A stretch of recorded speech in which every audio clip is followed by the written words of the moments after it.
So for the recording, welcome back. We are Nagarjuna investigators. This is October 2nd, 2024. Let's gather our minds here as we usually do. Please bring your attention to your breath until you hear from me again.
Now bring to mind that being who for you is a manifestation of ultimate love, ultimate compassion, ultimate wisdom. And see them there with you. They are gazing at you with their unconditional love for you.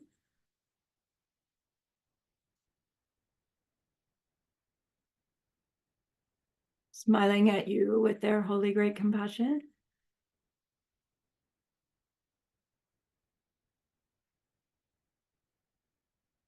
Their wisdom radiating from them. That beautiful golden glow encompassing you in its light.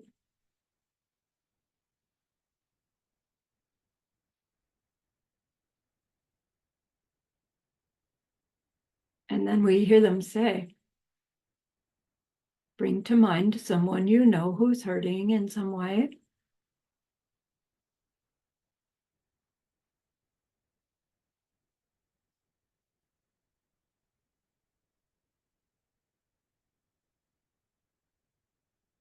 Feel how much you would like to be able to help them.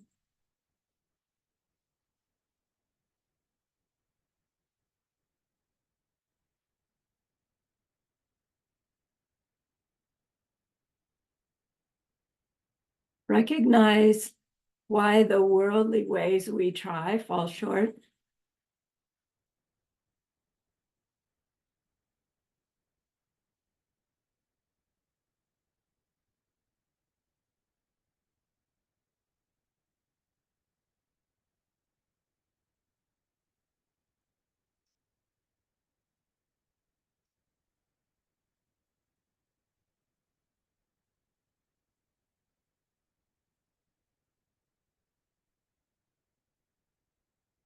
How wonderful it will be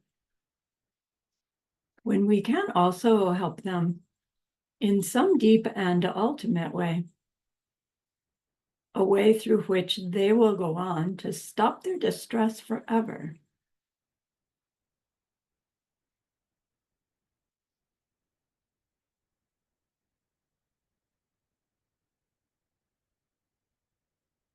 We're learning how that is possible. And so I invite you to grow that wish into a longing.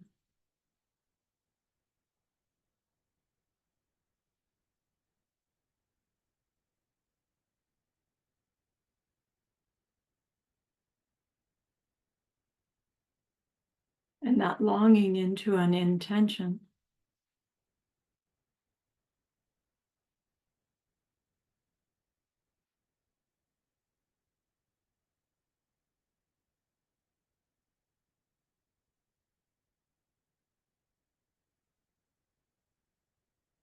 And with this intention, turn your mind back to your precious holy being.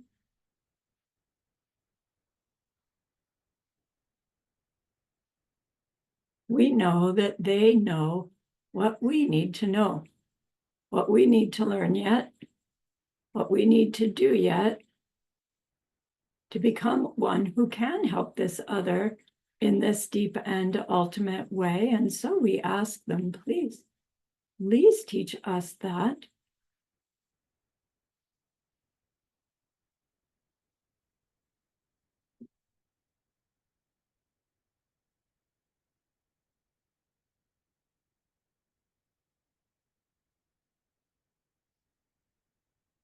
And they're so happy that we've asked. Of course, they agree. Our gratitude arises. We want to offer them something exquisite. And so we think of the perfect world they are teaching us how to create. We imagine we can hold it in our hands and we offer it to them, following it with our promise to practice what they teach us, using our refuge prayer to make our promise.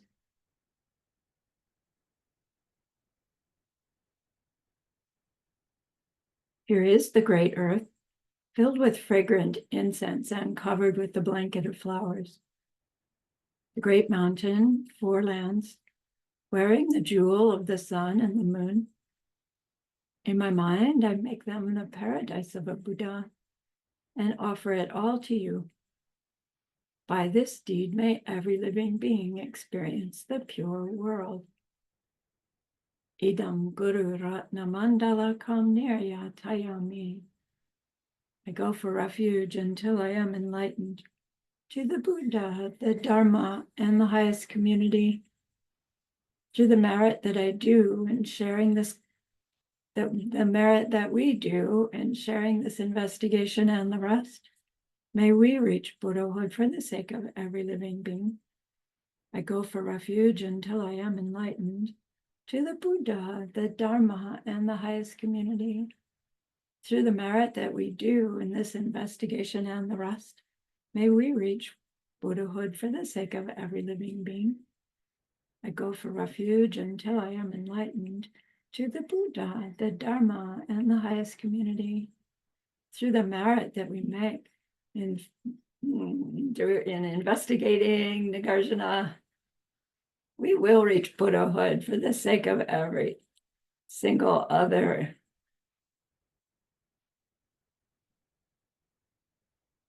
Other? What other? Didn't we spend a couple of weeks trying to figure out other?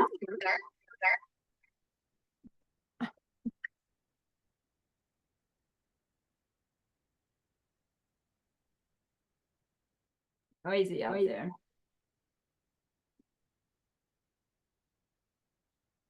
So we had a task for last week, didn't we?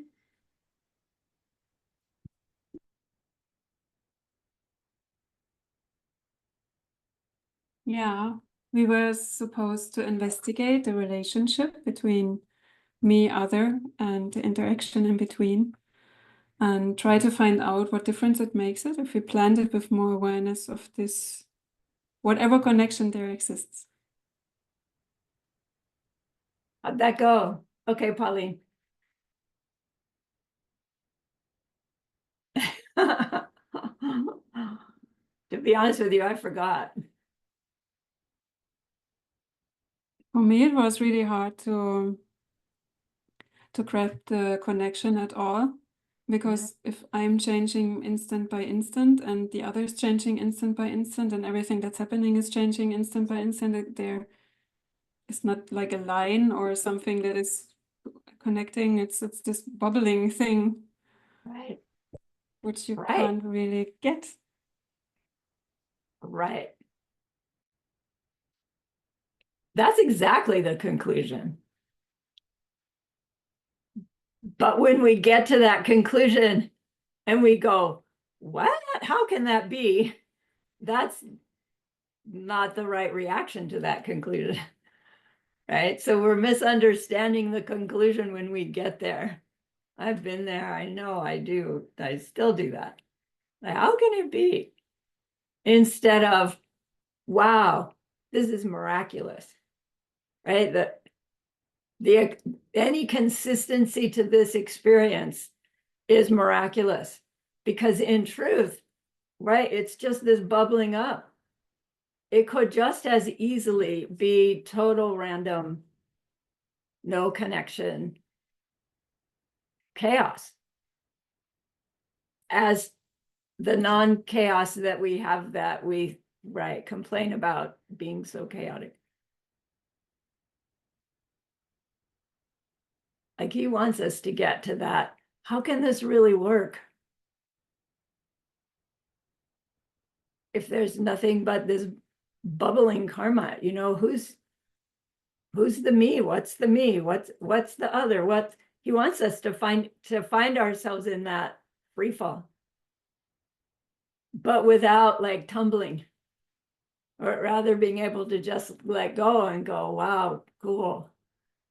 But it's useful. It helps us if our conclusion then is, oh, then I just want to be more kind. You know, I'll just be more tolerant. I'll just be more helpful. And yet it doesn't necessarily, it doesn't automatically follow unless we've already been trained or thinking about what it means for things to be results. Like, every experience has to be a result of a cause. And if the result is unique to me, the cause has to be unique to me. Hello.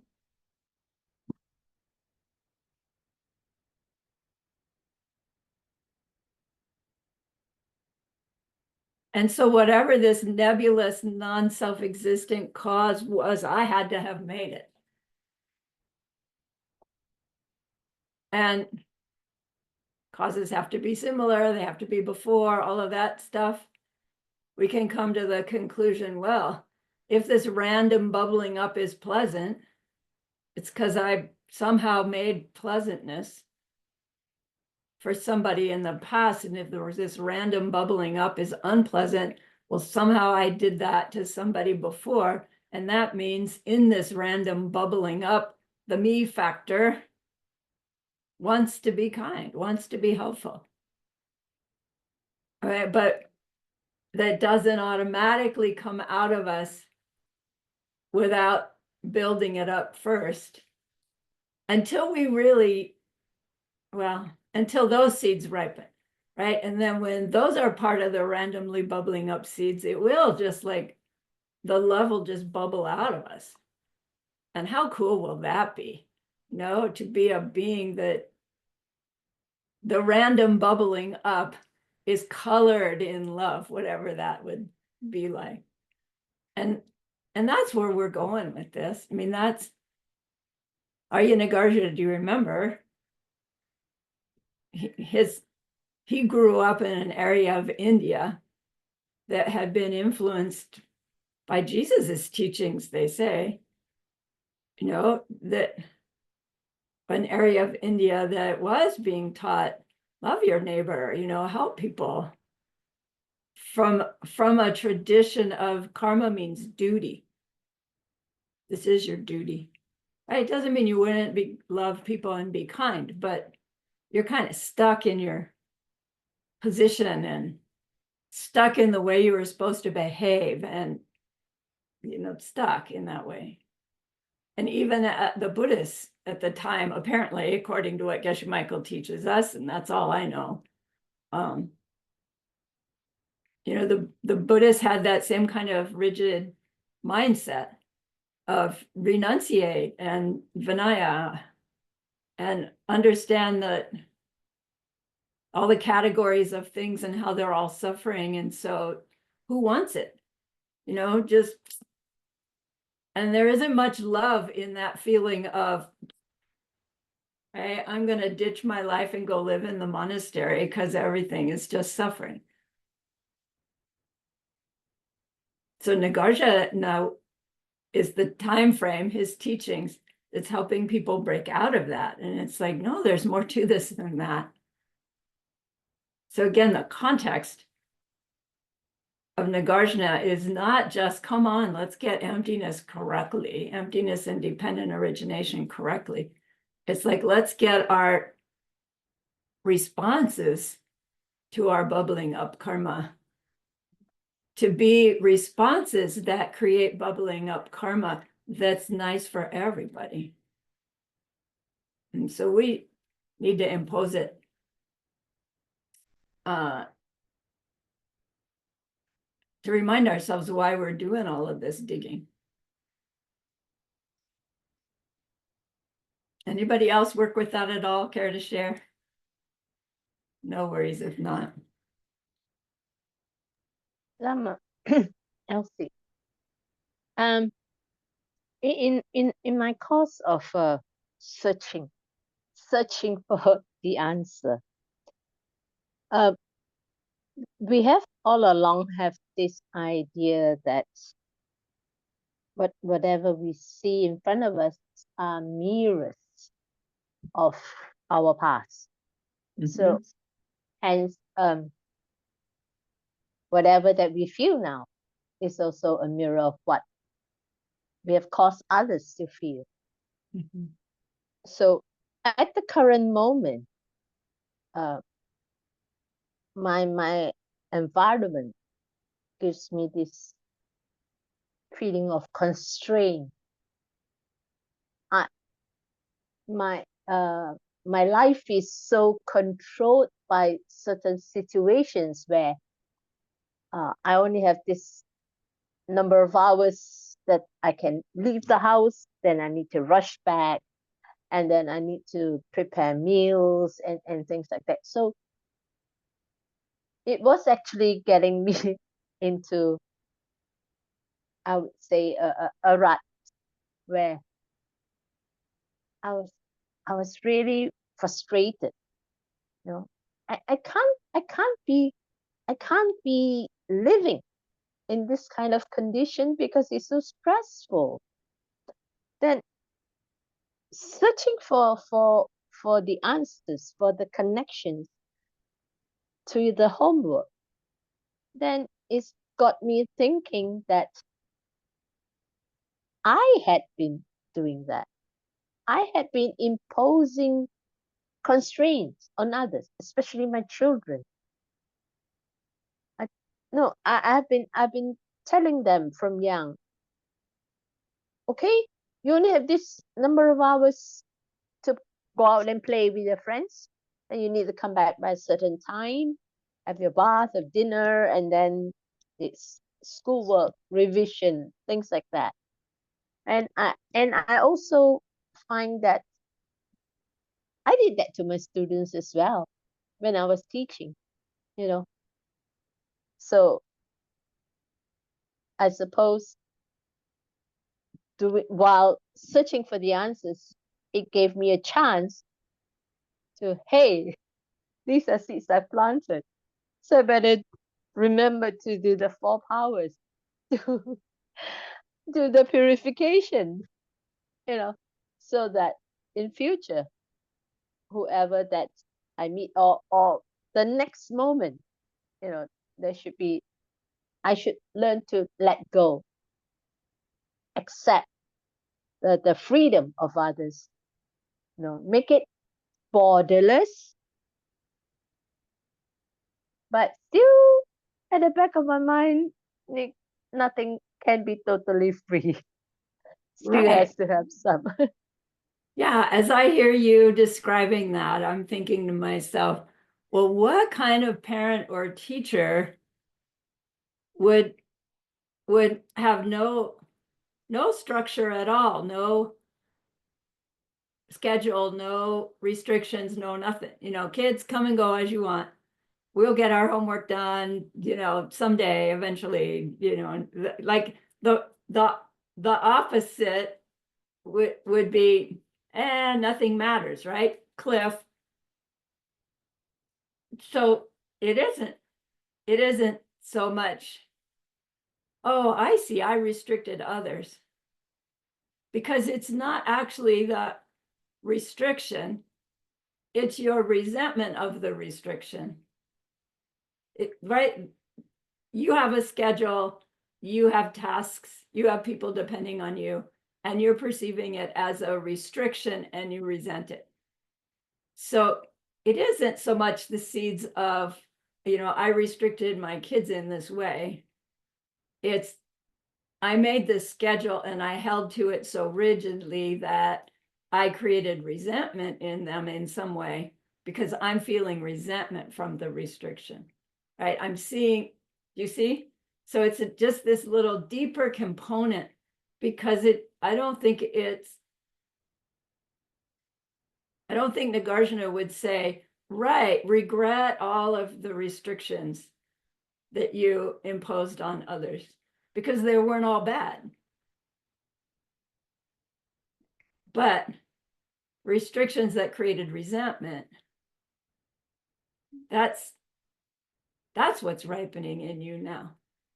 Because you could have this shift and go, wow, my schedule helps things be so smooth. I know right where I need to be at what time doing what. I don't have to worry about those little details of decision making. I just follow that. And it could be so refreshing and not restricting at all. Right? And those seeds would be new seeds for having, oh, I gave people structure and helped them feel safe and comfortable and smooth. And yet on the outside, it maybe looks no different.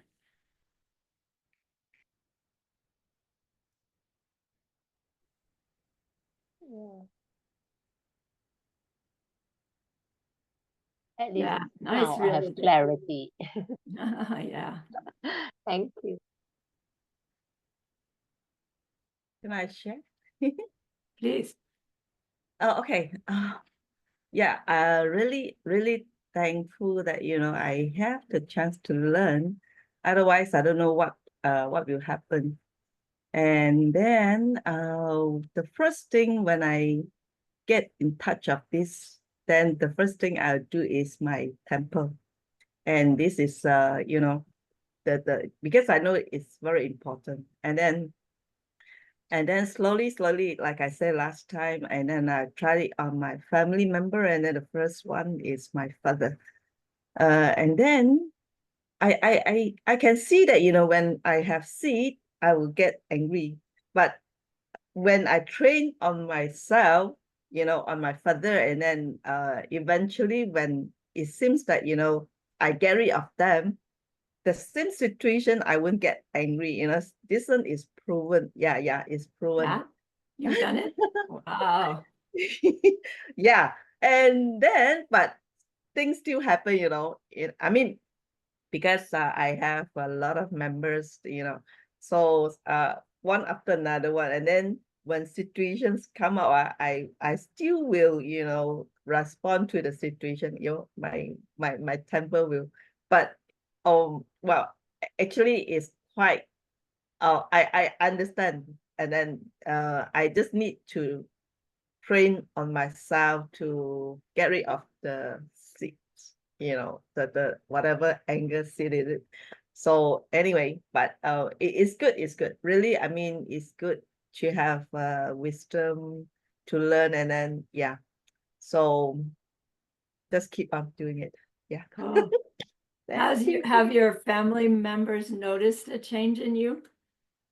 That they'll see, but my family member, it's just like it is me, kind of like we have like some things, normally we'll just observe and then we don't talk about it. And then the kind of, the I mean the Eastern kind of characters, so that they won't say about it, but they know that there's a changes there. Otherwise, I cannot, I cannot ask them, you want to join? Right. Yeah. Right.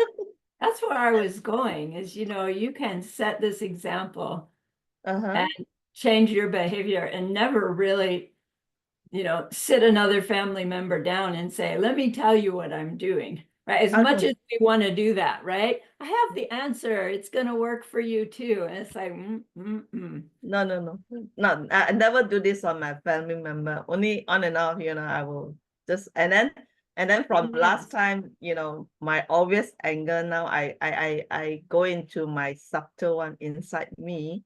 So I still see that, inside me there's, I mean, on and off the temper is up. Yeah. So good. thank Good you for so you. much. Good job. Yeah. Yay. Nice.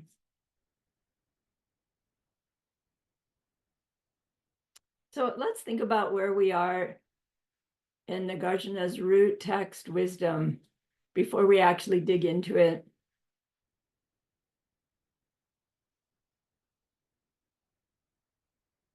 That first chapter was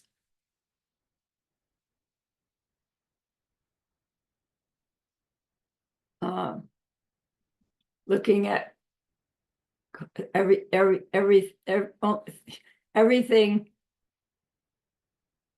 every existing thing has to be a result of a cause. So everything depends on causes. And let's investigate the kinds of causes that we think things depend upon. And then when you go looking for those causes and how they actually make the results, he points out, something else must be going on here, because you can't really pin it down that way. And then we went through different ways of exploring his conclusion from chapter 1. And each chapter, our ignorant us would follow through and we'd get a glimpse of his conclusion. And then our misunderstanding self would find we thought we found some hole in his argument. Like, wait, yeah, but what about this? And it started out that we were saying, but Buddha taught such and such, and what you're saying sounds contradictory. And then he would say, okay, let's look at it from this position, and then we'd follow it, and then and finally we got to that sequence about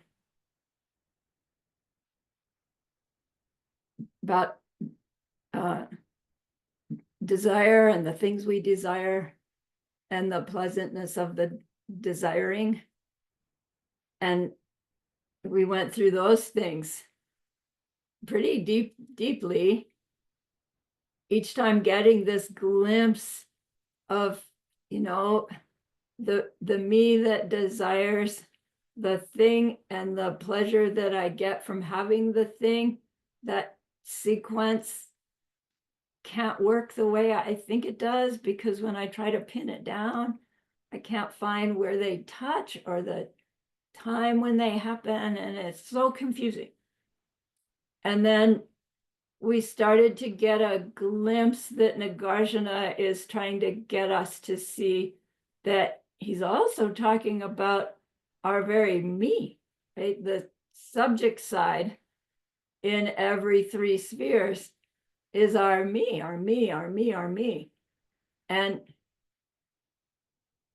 he's trying to nudge us to recognize that our very me that we hold to so dearly, you can't find a moment of it either. A moment where it's there in and of itself.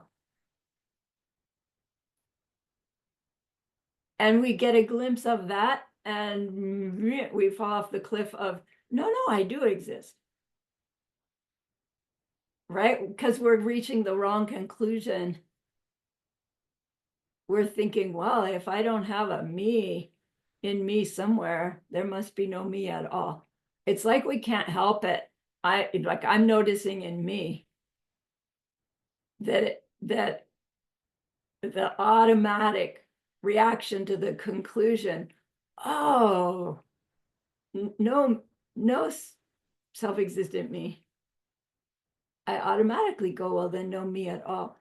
And I have to reel myself back and get back into that middle ground. So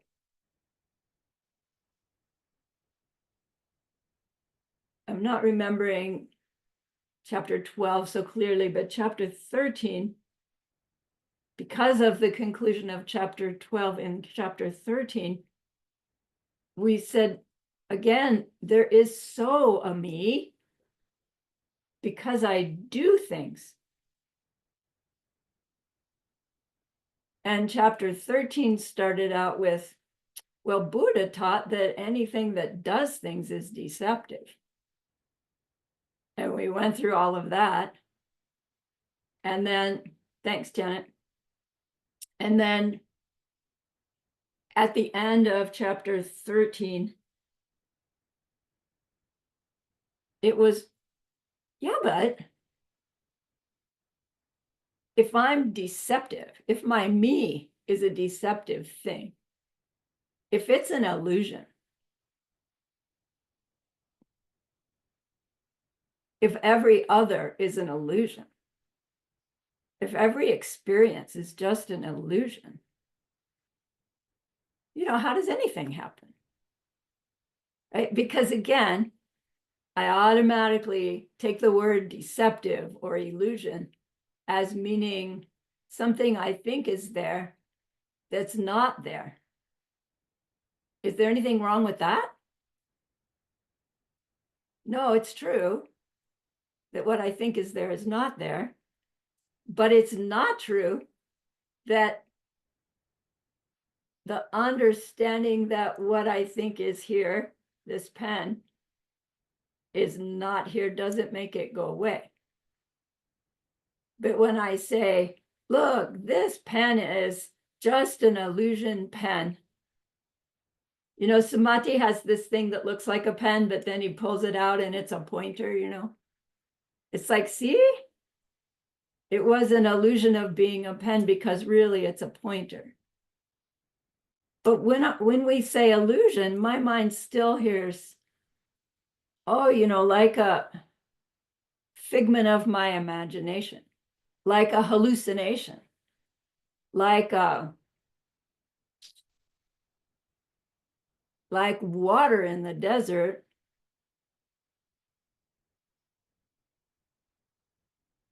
There's no water there. Right? I would fall on my face in the dust if I went chasing it. So we need to pin down what we mean by the word illusion, which that alone, the fact that we have to pin down, we have to give the word meaning before we can understand the meaning is like proof, we'll say, Arya Nagarjuna.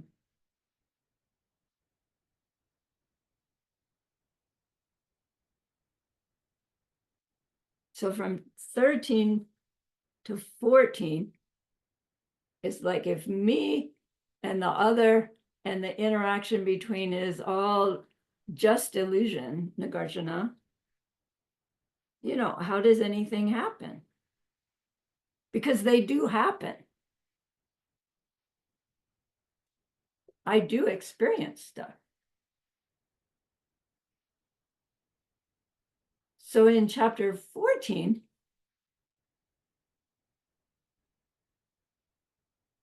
he said, let's investigate this 3 spheres.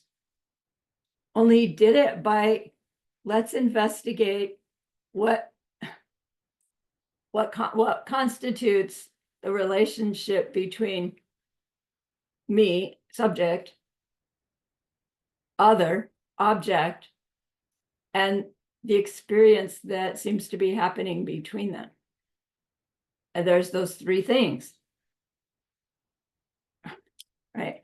We can investigate each one related to the other 2 individuals, or each pair related, right? We had that whole combination that we looked at, and we were playing with those semantics of how we distinguish between self and other, and how we recognize oh my gosh, my self depends upon the other, and the other depends upon the self, and the experience between us depends upon both of us, but none of us is happening independent of the other.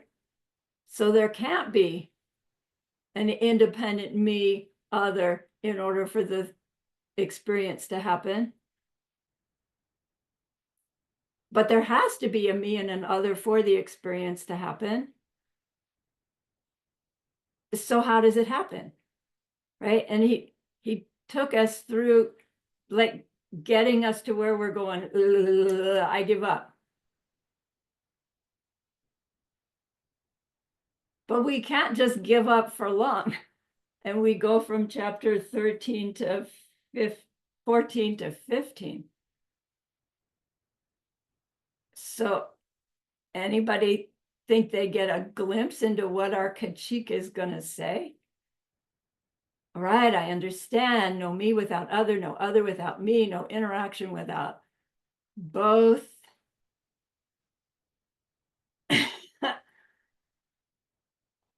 Yeah, but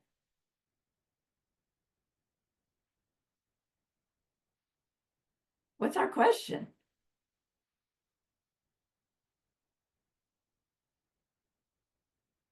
Well, Nagarjuna, how do things exist then?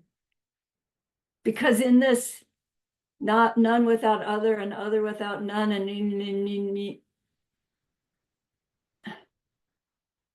it couldn't happen at all, right? Off the cliff. How does it work? What natures do things have? Because our mind is still saying things can't have no nature at all. Because if they have no nature at all, they don't exist at all. Is our Kachik habit. He's trying to help us get to the point where when we say things have no nature at all, we're like, wow, cool, right? I get it. Everything's available to be everything else at any moment, including me. And now I can create a world where everybody knows that. Everybody lives by that, right? It's one thing to know it, it's another to live by it. So chapter 15 becomes an investigation into natures. And it's like we've been doing this all along. It's not going to be some new logic.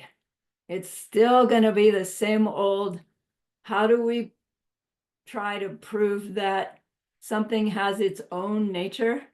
We have to find where it and its nature touch, where they arise at the same moment without being the same thing, identical thing. So he doesn't spring some new argument on us. He just patiently says, okay, let's check it out again. We are insisting that something about the me, the other, and the interaction between has to have their own nature. What nature do we think they have? Go back to chapter 1. Things exist in dependence upon their causes and conditions. He really is so patient with stupid me. He could have said, would you read chapters 1 through 14 again? And then we wouldn't need 15 through 27. Just do it again until you get it. But instead he says, okay, let's investigate the natures of things.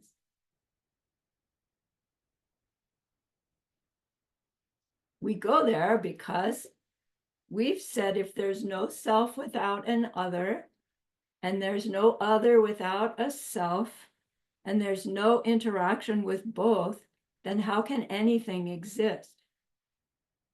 How can anything happen? What natures do they have? They must have some nature, because things can't have no nature at all and be existing things. Right, so really we're talking about the identity of things. And chapter 14 to 15 is helping us weave this identity and causation together, which we automatically think a thing has its identity and so it can do things.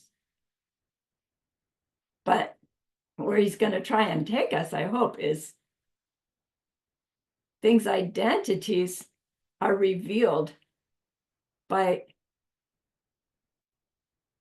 what's happening. And then it's like, where does my me fit in that? It's like karma ripens and then I experience it. Karma ripens and then I'm there. And that's probably a little closer to accurate than the thinking that there's a me here and karma's ripening. Okay.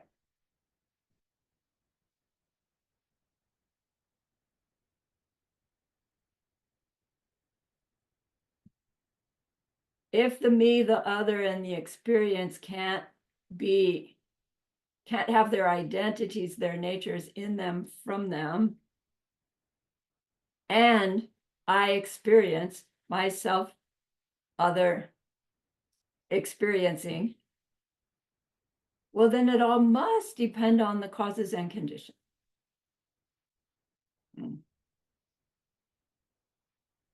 So chapter 15 is going to look at that again.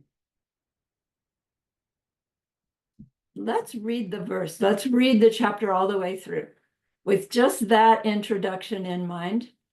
And then we'll go back and dig in and see what happens, okay? So, let me share first our opening lines, and then we'll get to the text. Root text wisdom, that's what we want.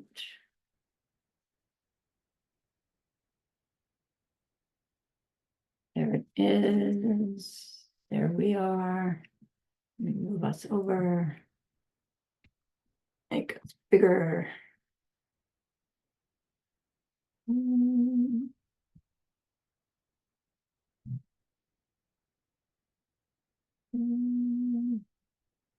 Oh, I can't quite get everybody. Whoops. Come back. Sorry to spend your time messing with this. Come on, fingers, cooperate. I can't get everybody. Elsie, you're at the top of my screen again. Give us the opening, please, down to teenage boy as usual. Thank you, Lama. Here I have made a song for you on the very root of the middle way, which I call wisdom. In the language of India, this text is called Prashnan Mama Mula Madhyamaka Karika. In the language of Tibet, it is known as Uma Sewe Siklojapashura. In English, we call it wisdom, a song on the root of the middle way. I bow down to Manjushri, the glorious gentle voice in his guise as a teenage boy. Thank you. And Joanna, 1.1, can you see it down there? Yes, I can. Thank you. I bow down to that highest of teachers, to the fully enlightened one who teaches us to reach that peace where our fantasies about how things exist are put to a final rest.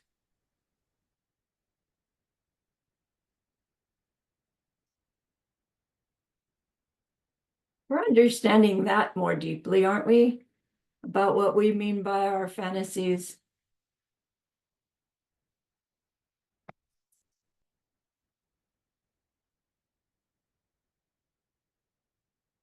Roxana, please, 1.2. Lama, when you say that we are understanding that, Aren't we? for me, it comes to mind that either you act by virtue and moral ethics, and just by out of being automatic pilot. Yeah, nice. As a manifestation of our increasing understanding. Is that what you That's mean? right. Yes. Yeah, good. I like that. Point two. I bow to the one who taught us that things happen in dependence. Nothing ends and nothing begins. Nothing stops, but nothing ever lasts forever. Nothing comes and nothing goes. No two things are different, nor are any two the same. That's still a big conundrum, isn't it? Things happen in dependence, but nothing actually ever happens, because that's what it sounds like. Nothing ends, nothing begins, nothing stops, nothing lasts forever, nothing comes, like nothing happens. But things do happen.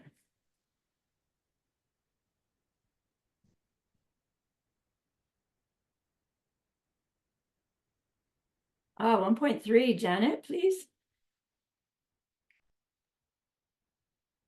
Nothing grows from itself. Nothing grows from something else. Nothing grows from both. And nothing grows without a cause. There's nothing at all that grows at all. I mean, I guess I looked at the previous paragraph and I thought it's split. Nothing occurs in dependence. Therefore, nothing ends, nothing begins, nothing stops, nothing ever lasts forever, nothing comes, nothing goes. So the dependence is what creates it. And there is that state where nothing ends, nothing begins, nothing stops, nothing ever lasts forever, nothing comes. That's the way I interpret that. Right. And then no two things are different and nor are any two the same. So that's chapter 14. The other. Right. The others are the touching because they are the other. Right. It depends on which level you're looking at the other. That's the dependence, what your results will be. Exactly. Exactly. Good. And then how does that tie into this one? 1.3. Oh, I don't know. Okay. That 1.3 is just clarifying, I think. Helping us clarify how we would struggle with the other, with 1.2. But now that you made it so clear to us, it's like, of course, nothing grows from itself because it grows in dependence upon, right? Upon, like, long story. But then that seems like, well, then that means it does grow from something else, but not in the way we're thinking of something else because of the self and other thing that we reached in chapter 14. Nothing grows from both. Seems like they both have to be there for the third one to happen, but, right? We learned that actually that's all bubbling out of one seed. Nothing at all that grows at all, because it just bubbles out of a karmic seed. It doesn't grow. Okay, nice.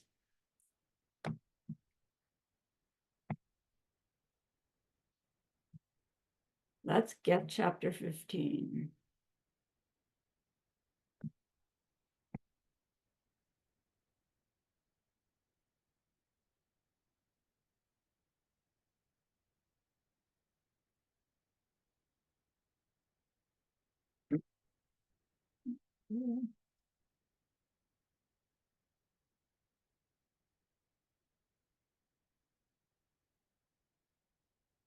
Oops, don't want to do that. Can I move this? No.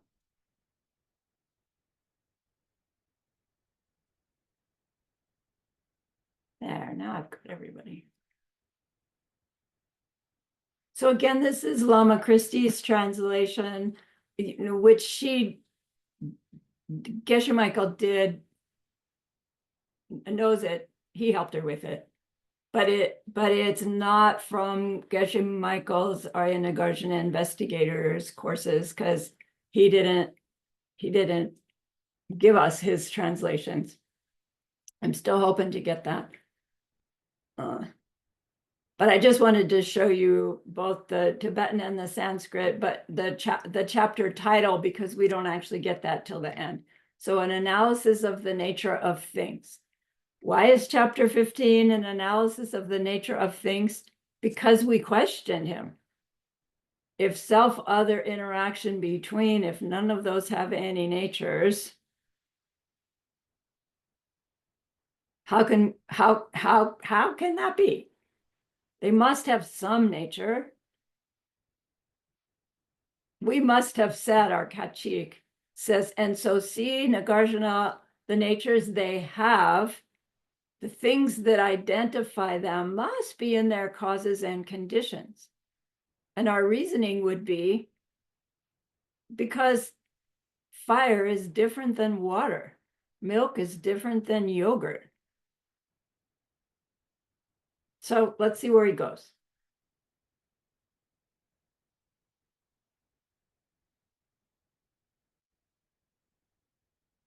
Kongli, you're up, please. 15.1. Okay, thank you, teacher. 15.1. It wouldn't be right for something's own nature to come from his causes and conditions, because any nature that came about through causes and conditions would be a fabricated thing. Okay, so before we start commenting, let's just hear what he has to say. Like, watch your mind as you read it, as you hear it. 15.2, Mr. Kong, please. The very phrase fabricated nature, how could it ever come to be? Natures are neutral, uncontrived. They don't depend on anything else. Huh.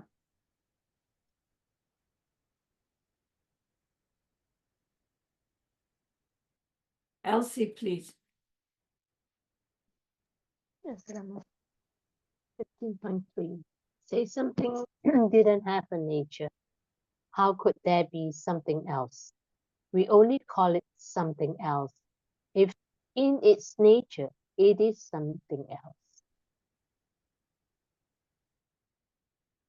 That was chapter 14, right? Other.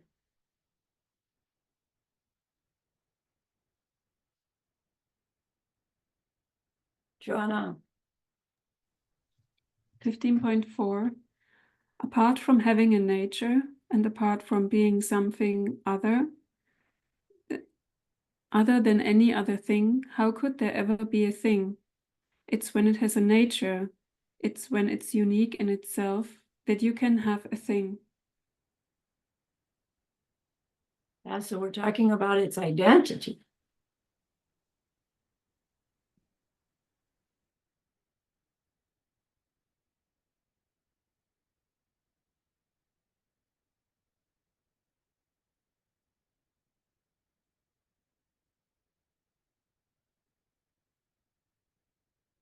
Read that a couple of times. Roxana. Dear Lama, if a thing could never be, it could never not be there. When one thing changes to something else, then people say the thing has gone. Is it like we're going looking for the Gaksha here, Lama, with these verses? Looking for the thing we think is there that's not there. Yeah. The thing we think is there that's not there is the thing's nature coming from its causes and conditions.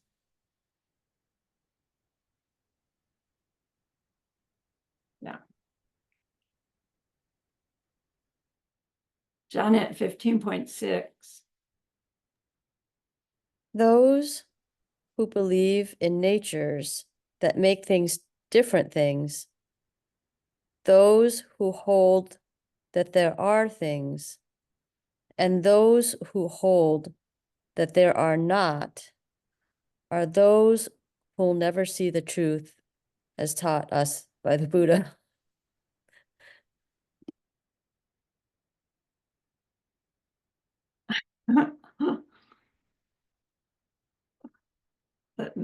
kind of blunt, isn't it?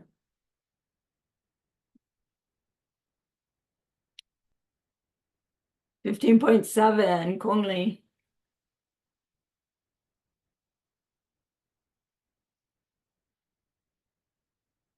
You're Sorry. muted. Yeah. Yeah. Sorry. Okay. The conqueror fully understood a thing and that thing's absence in his advice to Kayayana, he denied that things exist and he denied that they do not exist. All right, that'll be a fun one.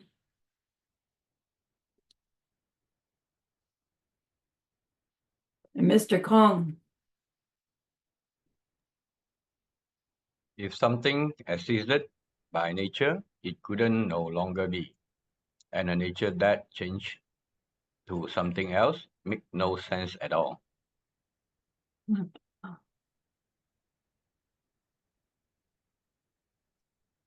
Okay. Elsie, 15.9. 15.9. If something has no nature, what would be changing to something else? If something had a nature, how could it change into anything else? Yeah, that's a really classic verse.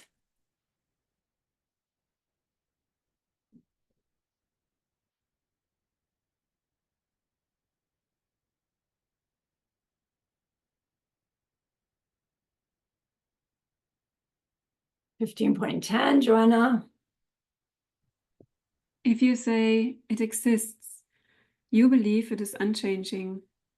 If you say it does not exist, then you believe it stopped. That's why the wise never remain in either existence or non-existence.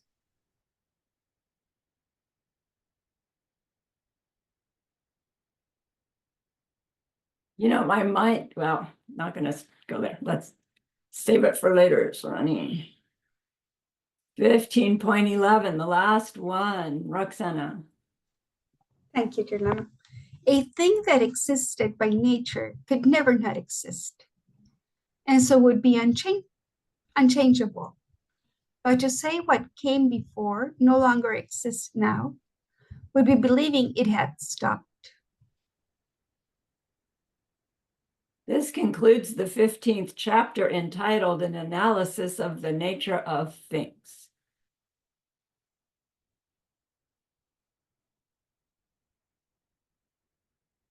What did we get out of that so far?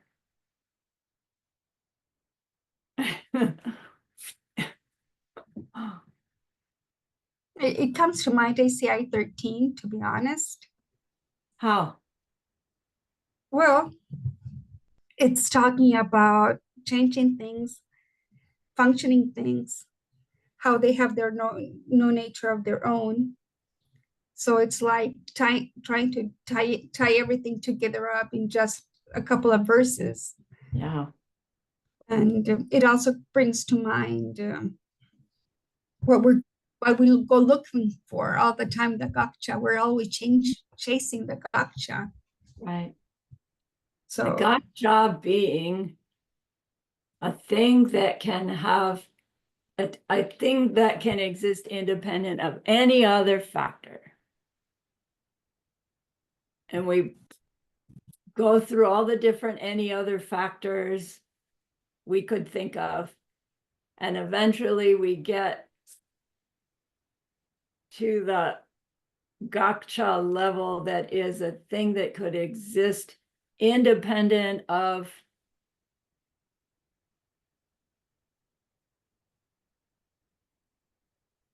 now words fail because we want to say independent of the experiencer's karma ripening to experience that thing. of all And knowable things. I'm sorry. right, of all knowable things and their absence, technically. And then just in using the words, it implies that there's a doer of that Right. who's making it happen. who's experiencing the karma, and that's misunderstanding. And so we have to take the gotcha again, Right. higher up. Any part of any instant of any experience that not seeds ripening results from past causes made. Maybe that's a little bit closer because you don't have, you're not directly saying me, other subject, right? You're implying it though.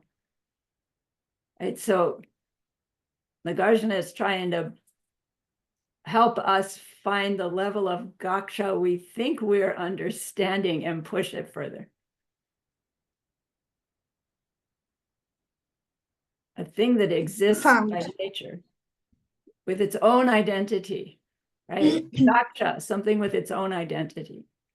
Whether it's by causes and conditions, whether it's inherent in it, where, who cares where it comes from? A thing that has its own identity could never not exist.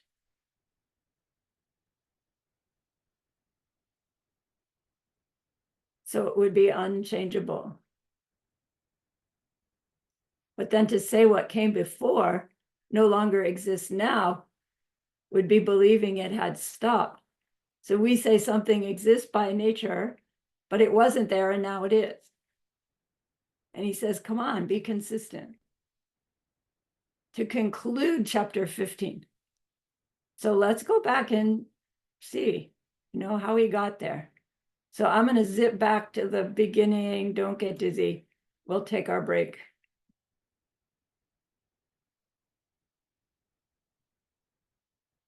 All right. So let's take our break for a bit. Oh, no. Go away.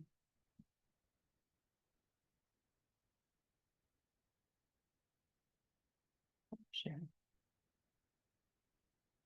Pause recording. Full of understanding. Right. Okay.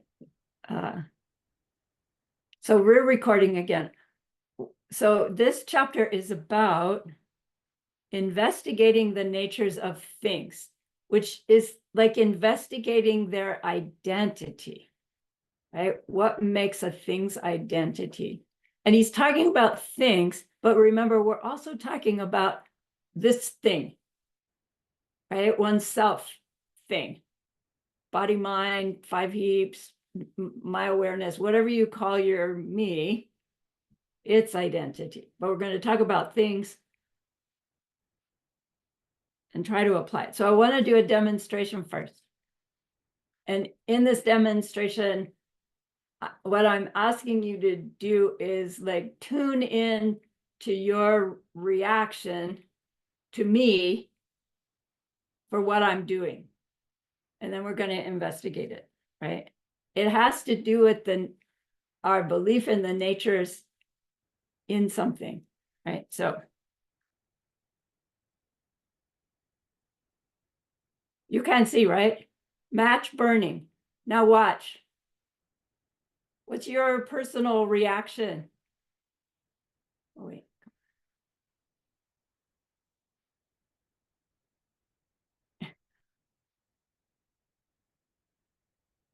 Let me do it again.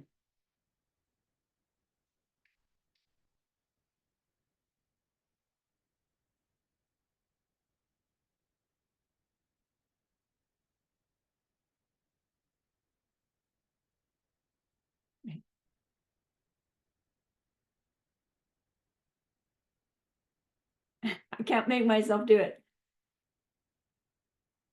Right, Joanna just gave me the personal reaction I was looking for. Don't do that. You're going to get burnt. What does that tell us? I did get burnt. What does that tell us about our belief in fire? And it's hot and burning in it. In it. From I it. just proved it, that we believe it. Even after all those chapters. Right? We did a whole chapter on fire, right? There's no hot and burning in fire because you don't have fire without the matchstick. once you have fire from the matchstick, it's hot and burning. But that wasn't our reaction, was it? It was, don't do that, fire will burn you. Hold that idea, because that's where this chapter is trying to go. We're so sure that a thing's identity is in it, its nature is in it, that even when we've logically shown ourselves that's absurd, here we are back at it, because we just went through a chapter that was saying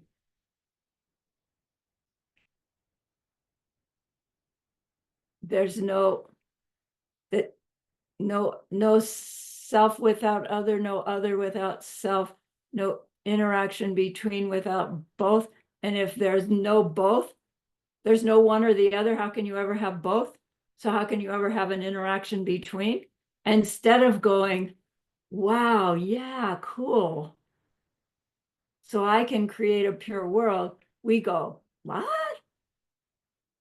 Things, right? They have to have some nature. Why do we say it? Because you know Sarani will burn her finger if she sticks it any closer to that fire, because it has hot and burning in it. Okay.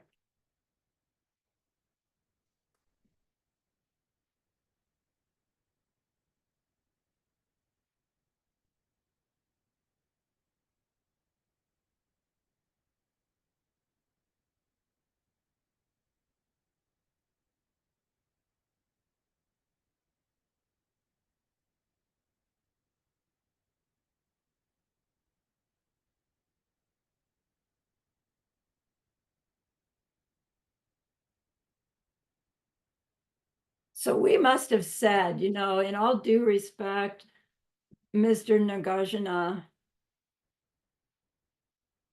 there must be the natures of things, and they must come from their causes and conditions, because we know they're not independent. They're not, you know, they don't come from themselves. And his answer to that is, yes, but if knowing that a fire's nature comes from its causes and conditions, then the nature of fire that comes from the causes and conditions requires the knower of the fire in that way to put together the causes and conditions and come up with the identity fire, and then recognize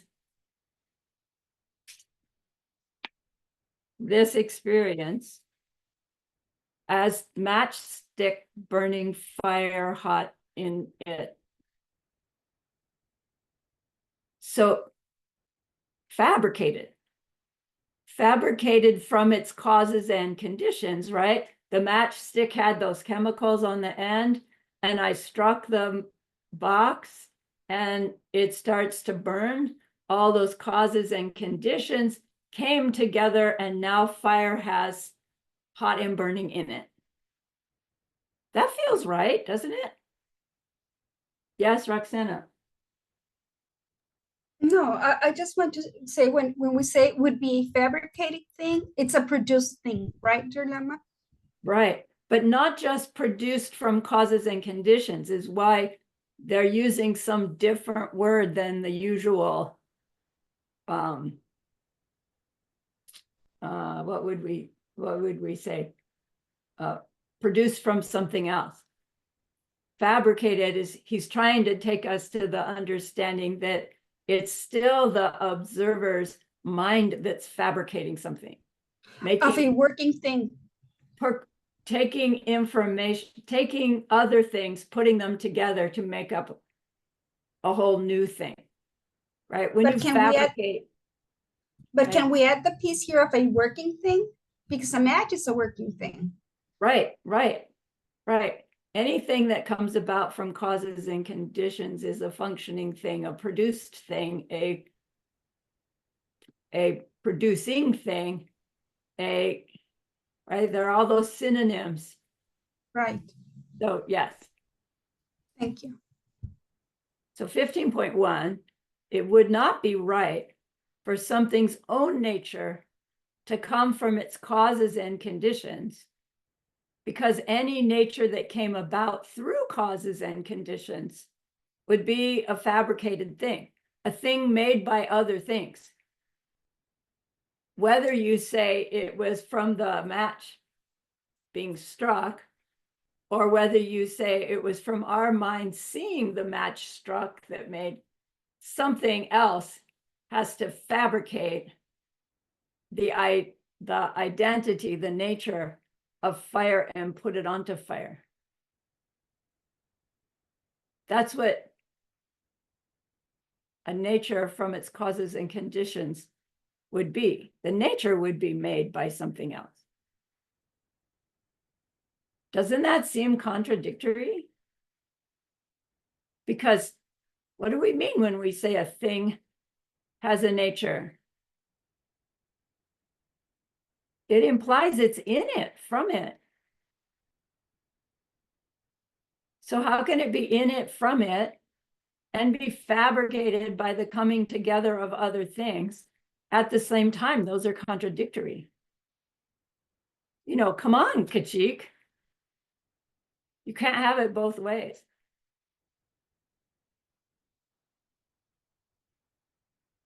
We've just said things have to have their own natures because they come from their causes and conditions.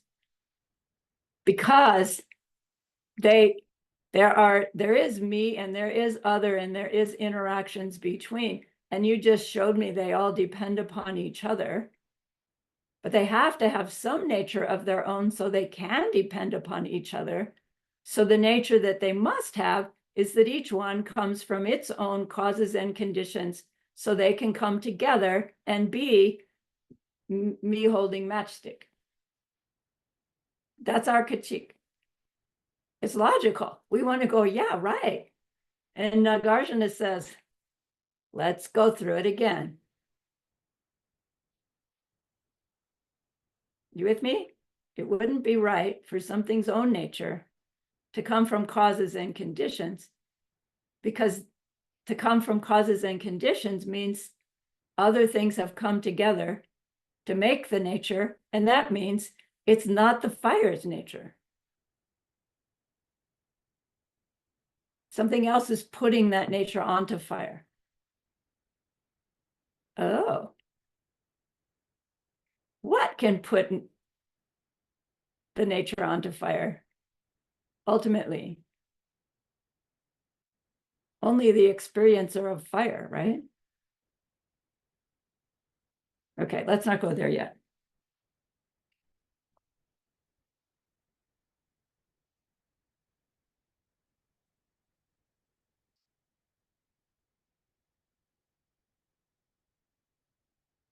Geshe-la used the word defined. If fire only becomes fire by the coming together of its causes and conditions, then the fire cannot have its self-identity. Its identity is defined by the coming together of those other factors. So defined is that slippery word. We tend to think it means like the words in the dictionary that define fire. But another way of using the term define means clarify. Like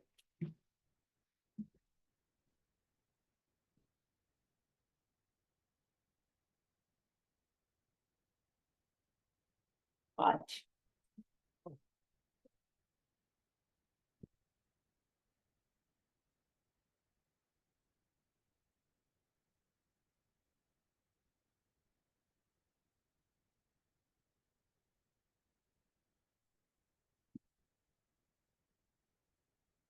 Watch me define something out of this mess.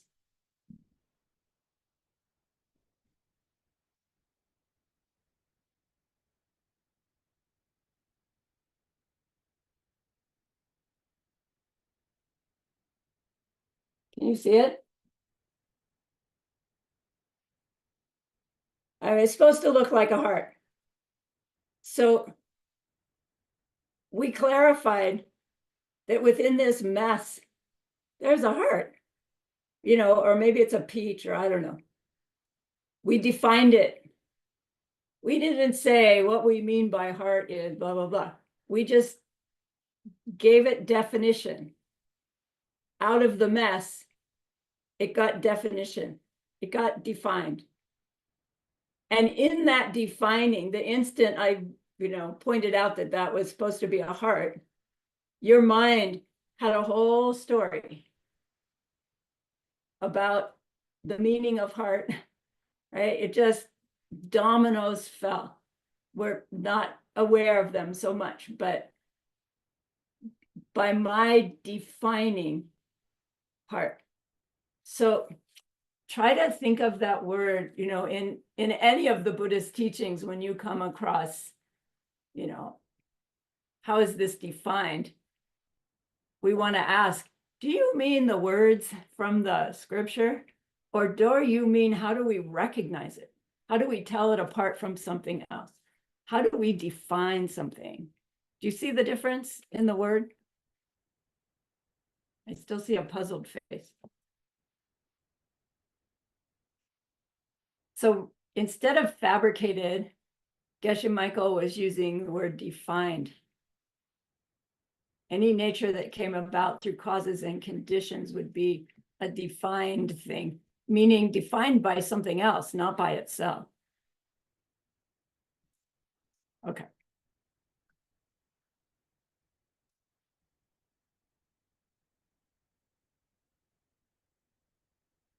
Okay, wait.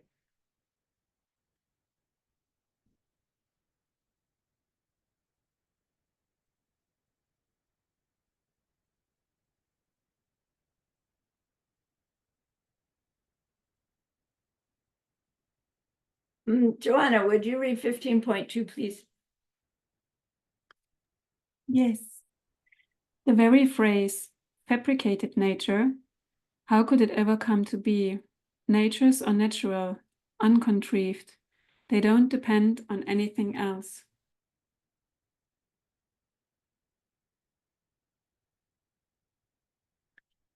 So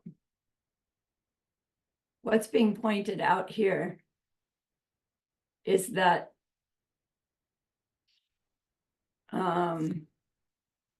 we were like going along with the idea that we could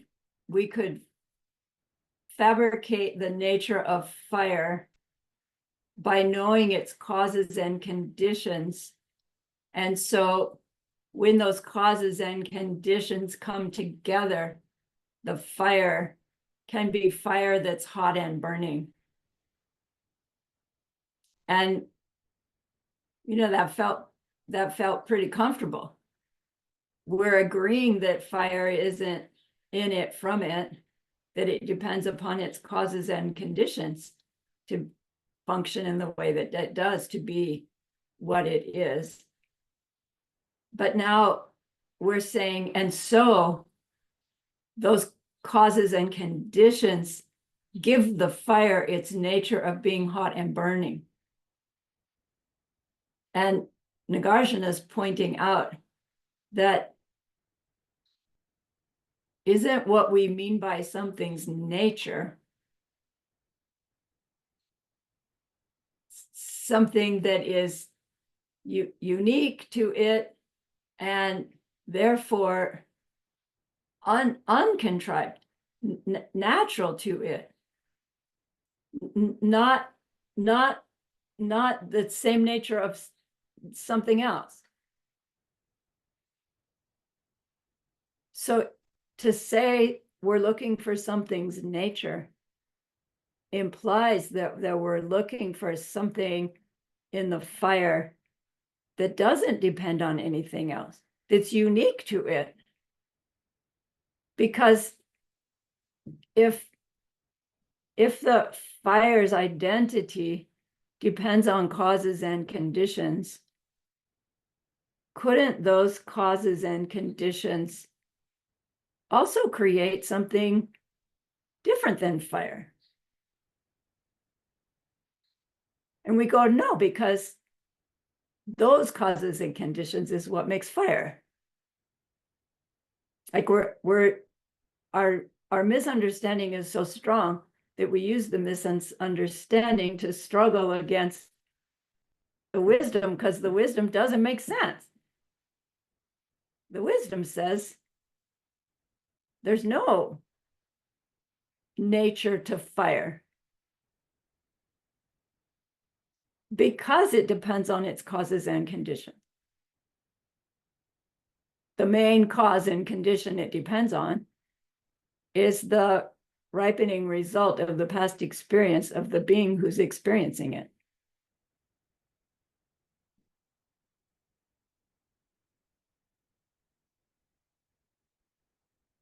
So how can you have a fabricated nature? It's like having, trying to think of an oxymoron. Geshe-la uses the one, military intelligence. That's such an insult. But, you know, they're contradictory to say fabricated nature. Natures by definition are in the thing, from the thing, they don't need to be fabricated.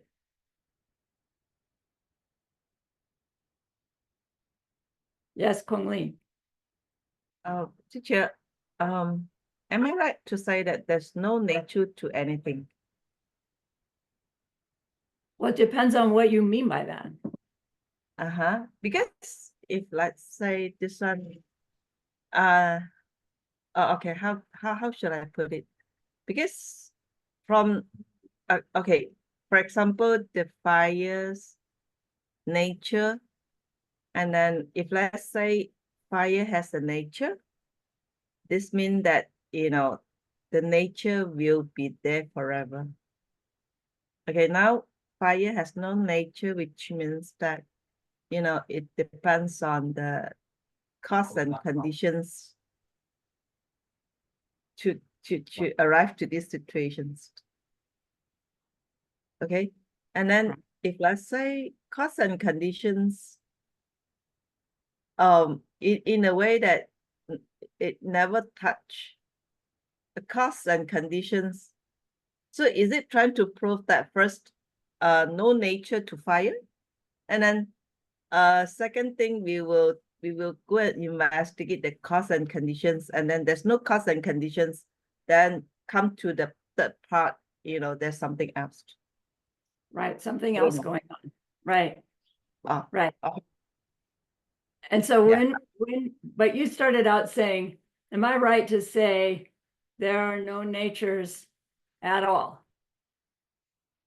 And it's like, no, that's not correct. There's no natures in anything from them independent of any other factor. And so there are natures to things, but not in the way we believe they are, which is in them from them. Right? It's like once we get started in that explanation, you just keep spiraling until you finally go, and nothing other than that. Let's go have tea. It's frustrating because language is limiting and it's worth the effort, right? So we try and try and try. So good. Yes, Joanna. So could we say it's the natures that our seeds are ripening? Because if the bus hits me, it hits me. It will definitely hurt. Right. And with the fire, I was thinking like all the laws of physics, they are part of my ripenings too. So they are real Yes. because they are my ripenings. And that's why I could change them. Like with all those deities who can fly and all those yogis with those special powers we hear of. Right. they have just different seeds ripening, and this is a part of the ripening too, Correct, that we have the natures correct, as we perceive them. Okay. correct. And part of the ripening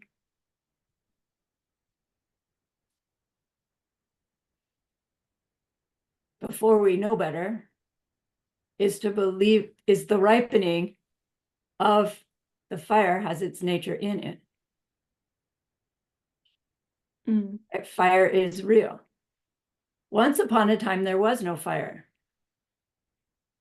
And then in our historical period, right, going back who knows how many years, all of a sudden there was a first fire. But that's not possible, right? For there to have been a first fire. There is a first fire for the first caveman who built it. That first fire, yes, there was a first fire.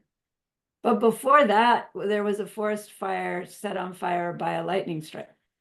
And before that, there was whatever physics circumstances that made the lightning strike. And before that, there was the circumstances of the storm, right, that was going on for 17 billion years that made the lightning strike that hit the, soup of the ocean that triggered the first whatever, right? I'm kind of making it up on the fly. So if fire is hot and burning in it from it, then it means fire is unchanging. And when we think of it in one way, it is unchanging. Anytime you have what we call fire, we have some kind of hot and burning because that's what it is to be fire. And so the nature of fire is unchanging. We will never have fire that's cold, right? But there are different kinds of fires. There are different instances of fire. There are fires that come and go. But anytime there's fire, it's always hot and burning. And we say, see, fire is the word that we use for this thing, this hot and burning. So hot and burning is what makes fire fire. Hot and burning defines fire. Hot and burning has to be in fire. And then that means that anything that comes into contact with fire has to get burnt. And we start to hit a snag, don't we? Because there are some things that you can put into a fire and they don't get burnt. And I don't know, maybe physics would say if you leave them there long enough, they will get burnt. But maybe not, because what if you put water into fire? Does it get burnt?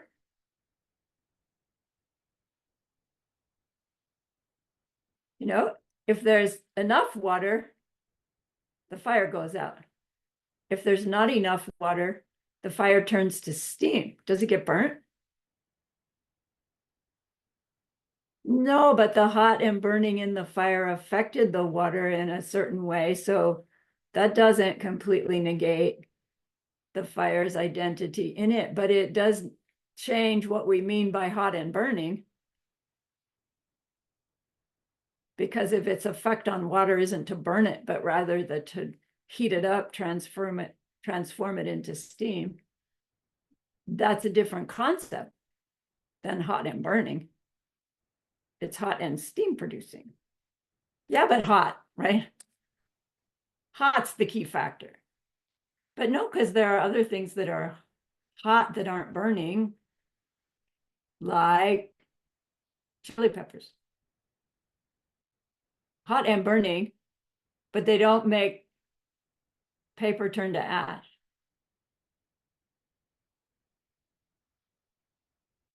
Ronnie, it's all just semantics.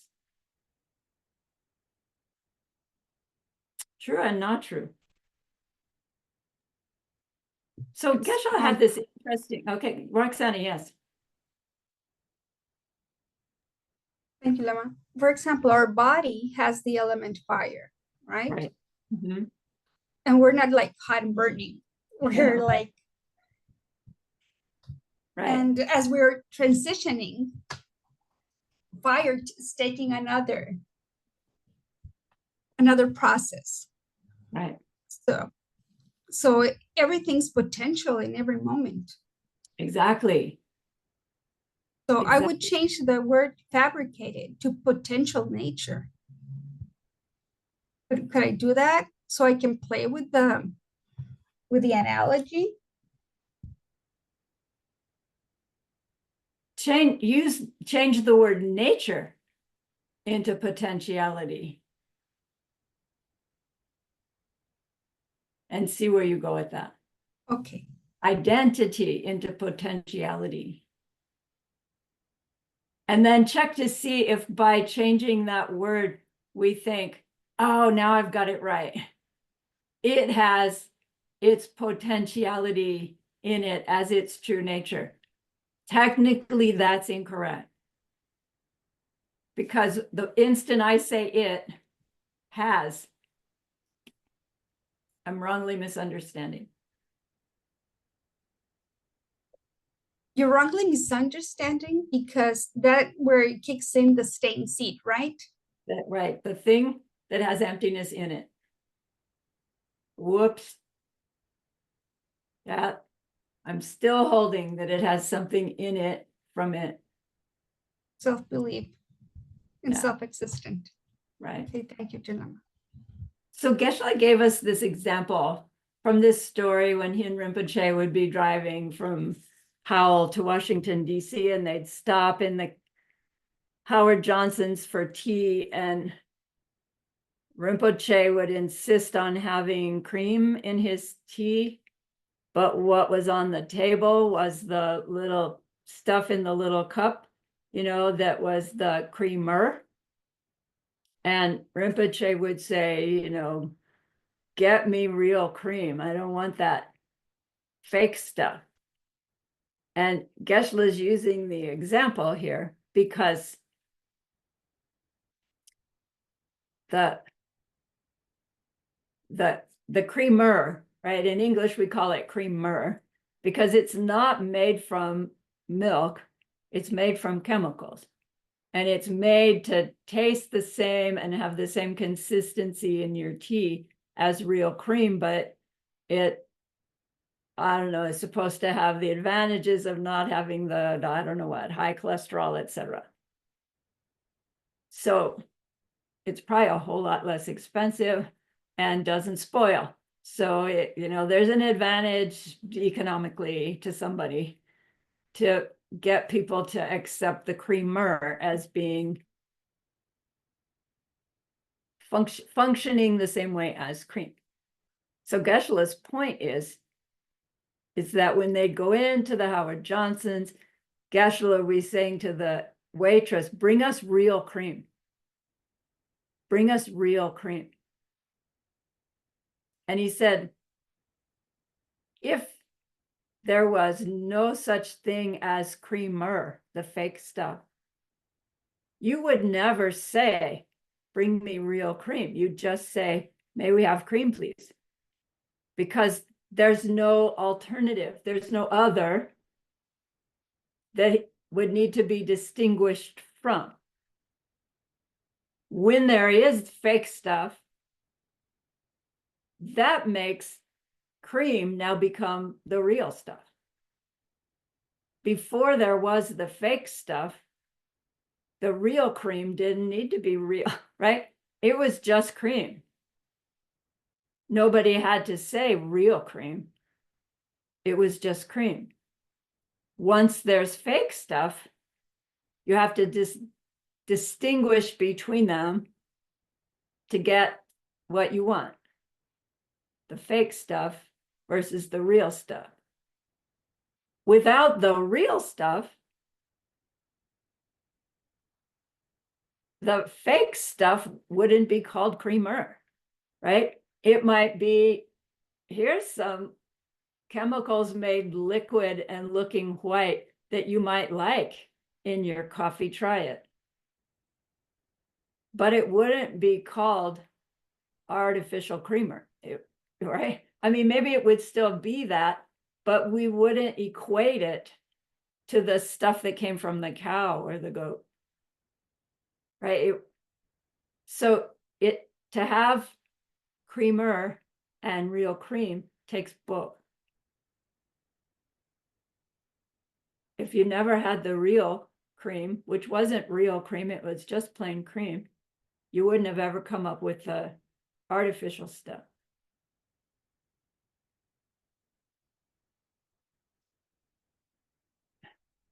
So it's like, somehow that's supposed to help us understand this chapter 15, the fabricated nature. Once creamer came into being, we need to distinguish real cream from fake cream, which we didn't have to do before. So now the real cream that we mean by that also is a fabricated nature. Fabricated by the fact that now there's artificial cream and you need to make your clarification between the two. Right, the implication is same things happening with the cream.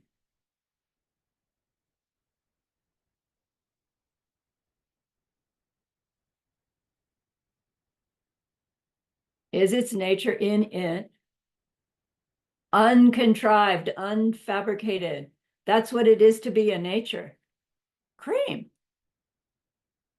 You don't have to say real stuff, fabricated stuff, but cream, just cream. In it, from it. Right? Fire, in it, from it. Ever since there's ever been fire, which has to have been forever, because there is fire, it always had to be hot and burning, because that's what it is to be fire. In it, from it. Nagarjuna is saying, not in the way we think. He's not saying not at all. Not in the way we think.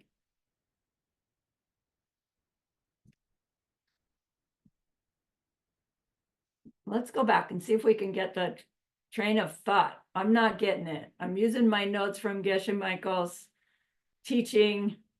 I haven't dug into Lama Christie's yet. It wouldn't be right for something's own nature to come from its causes and conditions. We just said things' own natures must come from their causes and conditions, Arya Nagarjuna, because you can't have a self without an other, and you can't have an interaction between them without both of them being there. So they have to be there in some way. It can't not be there at all. The way you say, Nagarjuna, does he say that? No. They must come from their causes and conditions. Okay. It wouldn't be right for something's own nature to come from its causes and conditions, because any nature that comes about through causes and conditions would be a fabricated thing. So it can't be its own nature. Its own nature doesn't need to be fabricated. Cream does not have to be fabricated into real cream, because it's cream, in it, from it.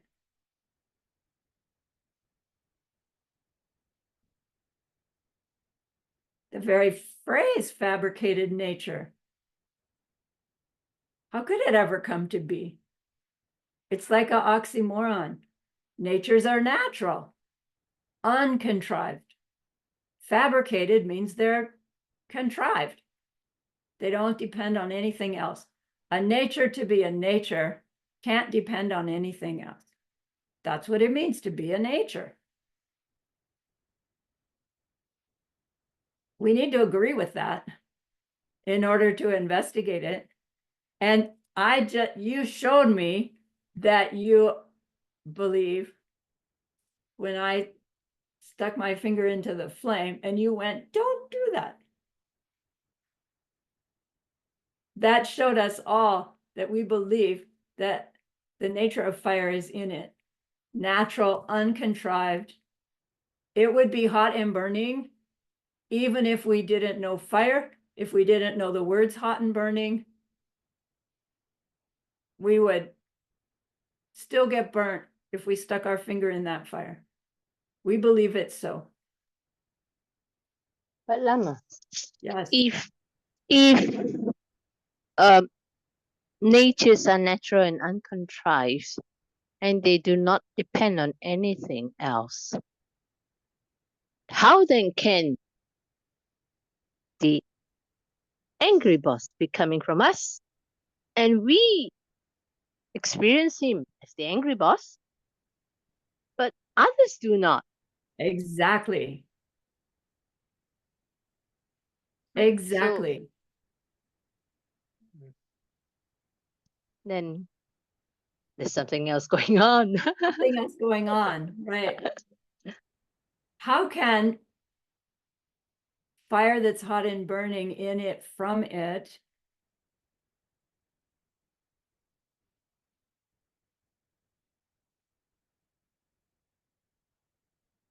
change?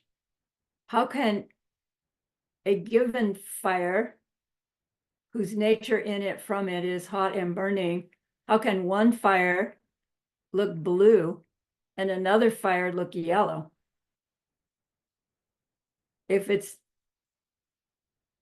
nature is in it, if its nature defines it as fire, wouldn't they all have to be the same? And wouldn't they all have to be unchanging if their nature is in them from them? And wouldn't it be that they wouldn't need to burn something to be hot and burning? And it's like the ramifications of saying fire's nature is hot and burning is in it is so absurd if we would just follow the train of thought, that we would go, well, it's crazy to say that fire is hot and burning in it. And you know, my mind, I hear myself saying it, I'm going, well, I don't think fire's nature is in it. I believe it's in it because, lost my train of thought. Because it depends on the fuel and it depends on the circumstances, and all of that puts the hot and burning in the fire so I can get burnt. And all of that's true, but the piece that's missing in my own explanation is, and what puts the power into those causes and conditions to make fire, to make that fire? And then when I identify those, I should again say, well, what puts the power into that? And what puts the power into that? And we reach that when you go looking for the thing that gets the label, you never find it idea. Where Nagarjuna would take us is the experiencer is putting that all into all of that and coming up with the experience they're having. Are they doing it by choice? No. But they must be doing it because every experiencer's experience is unique to them, as Elsie pointed out. So if two of us can experience the same fire in two different ways, that tells us right there that the nature of that fire can't be in it, from it, independent of the experience of the experiencer. And if we are two humans experiencing that fire, included in the experience of that fire is that fire is made from burning fuel. And burning fuel had to be lit on fire by something or somebody. It's all included in this seeds ripening identity, fire, hot and burning, danger, helpful, whatever. So, you know, he's going to take us to hopefully to that conclusion. Oh, fire's nature appears to be in it by way of the experiencer of it. And if the experiencer of it understands that its nature in it is coming from them, they can understand that that fire can be helpful or dangerous or, beautiful or ugly or etc., according to their past seeds ripening and in the future according to what they do with it, for others, etc. So thank goodness we know the punchline so we can apply it, or these would be just almost useless to me anyway. Why do we go through the because when I put my finger into the flame, we all went, don't do that, Sarani, but for the wrong reason. Right? So we need to go through this again and again and again.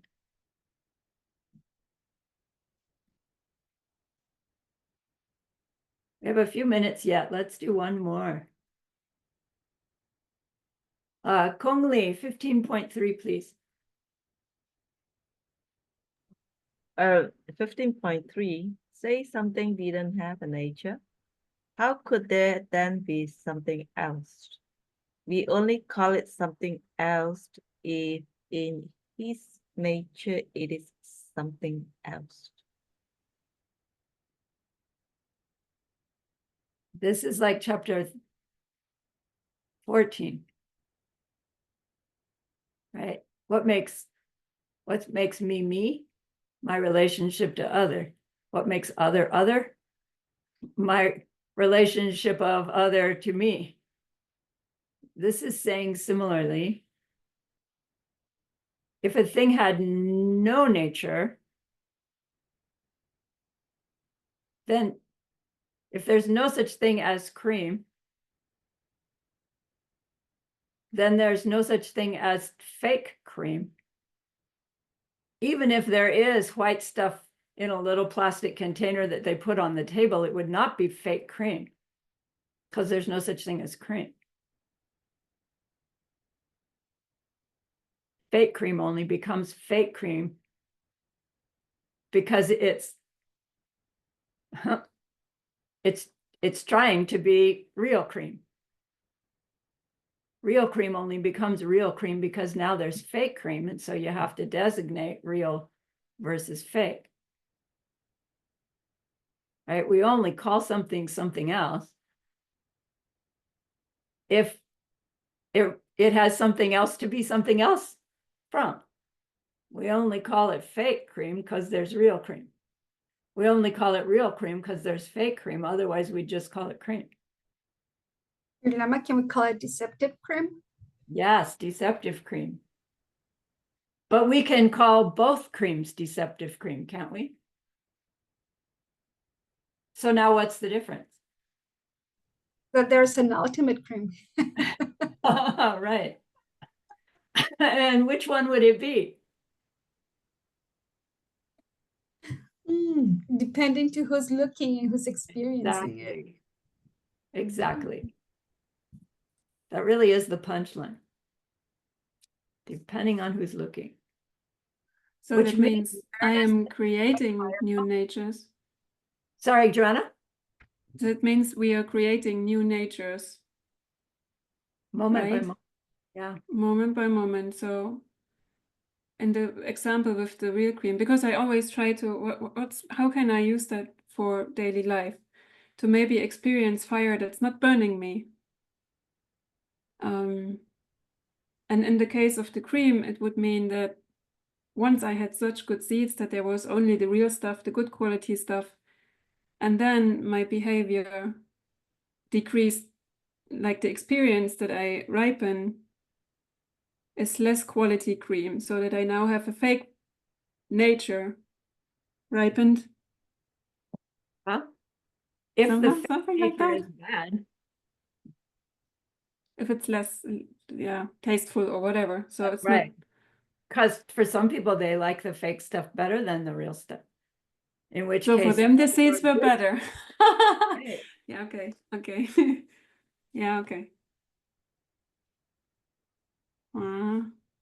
Yeah, And for the steelworker, the fire is also something good. If it wouldn't be hot and burning, they couldn't work the Right. things they do. So Right. There are people that walk on hot coals, right? And don't get burnt.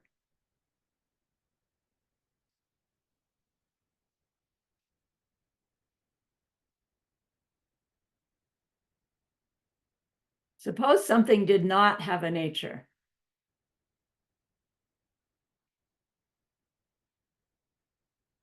How then could there be something else?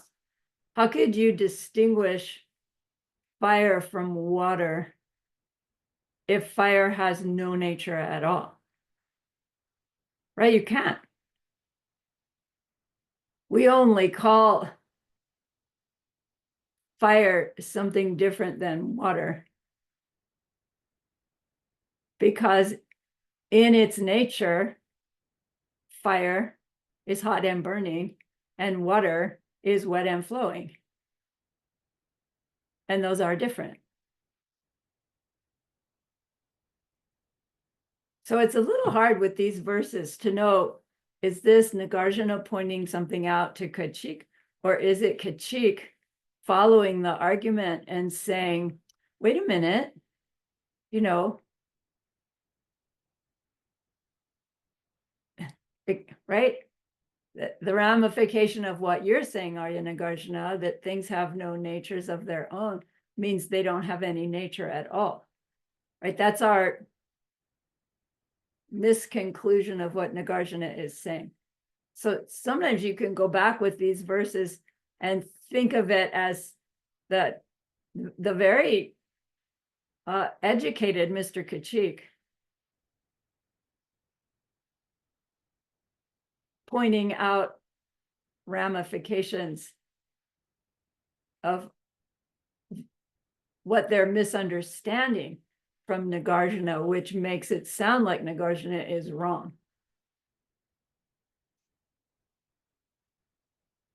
Yes, Joanna. for me, it is really hard to even try to conceive, to imagine a thing without a nature, because the moment I see whatever, I instantly have an idea about it. And even though other people might define a different kind of nature to the thing I see than I do, I have my idea of this nature to the thing. So is Right. there any way that we can see something without having a nature onto it? I mean, No, and that's Nagarjuna's point. What you just pointed out is what Nagarjuna is wanting us to conclude.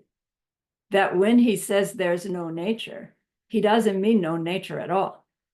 He means the nature that the experiencer is automatically putting on it. But our Kachik, right, is saying, no, Sarani will burn her finger if she puts it in that fire. We weren't saying, Sarani, my seeds are ripening, you're going to burn yourself, right? Sarani, are your seeds going to ripen to burn yourself? In which case you would have gone, do it, let's see, right? Our wisdom could have ripened. Look, she's going to demonstrate that fire has no nature, right? Didn't we do that as kids? Watch, you put your finger right through the fire because you go fast enough, you don't burn.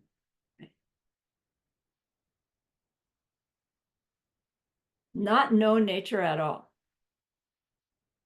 Kachik's argument is Nagarjuna saying no nature at all? And we're catching on. No, not no nature at all. Well, then let's investigate what nature we're thinking. Nothing but the experiencer's experience of the thing with its nature. So fires are hot and burning because what it is to be human is to ripen seeds. Those circumstances, that thing, hot burning, useful, not useful, right? Good, bad. Human ripening seeds. Animals know that experience is dangerous run. How do they know that? if they haven't experienced one first. In which case it's too late, you know, they're burnt up dead before they figure out, ooh, that's dangerous. So something in animal seeds ripens, you know, some experience that they have, danger, flee. Thank goodness. All right. Remember that person we wanted to be able to help. We learned something that we will use to help them in that deep and ultimate way. And that's a great, great goodness. So please be happy with yourself and your past selves. And think of this goodness like a beautiful glowing gemstone you can hold in your hands.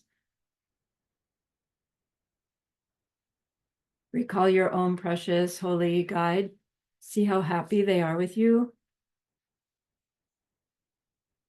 Feel your gratitude to them, your reliance upon them. Ask them to please stay close, to continue to guide you, inspire you, help you. And then offer them this gemstone of goodness. See them accept it and bless it. And they carry it with them right back into your heart. See them there, feel them there. Their love, their compassion, their wisdom. It feels so good, we want to keep it forever. And so we know to share it by the power of the goodness that we've just done. May all beings complete the collection of merit and wisdom, and thus gain the two ultimate bodies that merit and wisdom make. So use those 3 long exhales, the first to share this goodness with that one person. The second to share it with everyone you love. The third to share it with every being you've ever seen or heard of. See them all filled with wisdom, filled with loving kindness. And may it be so.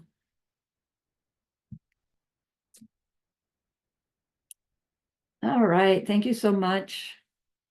Thanks for participating.